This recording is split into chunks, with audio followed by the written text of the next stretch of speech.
నా గదిలో పుస్తకాలు పోయినప్పుడు అనిపిస్తుంది అతను వచ్చి వెళ్ళాడు. మీ ఇంట్లో పుస్తకాలు అతను దొంగతనం ఎందుకు చేయాలి? నన్ను అడగలేక, అడిగినా నేనివ్వను గనుక. పుస్తకాలంటే మీకంత ఇష్టమా? అవే నా జీవితం. ఏం పుస్తకాలు చదువుతారు? భారత భాగవతాలు మాత్రం కావు, నాలాంటి వాళ్ళ కోసం రాసిన పుస్తకాలు. అంటే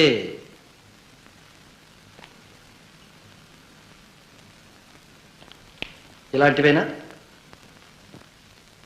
అవును. Thank you your honour.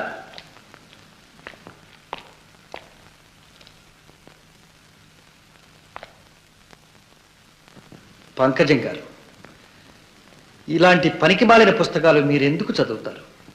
క్షమించాలి, ఇలాంటి పనికిమాలిన పుస్తకాలు రచయితలు ఎందుకు రాస్తారు, ఎందుకు ప్రచురిస్తారు, ప్రభుత్వం ఎందుకు నిషేధించదు? ఈ సాహిత్యం చదివి మీరేం పొందుతారు?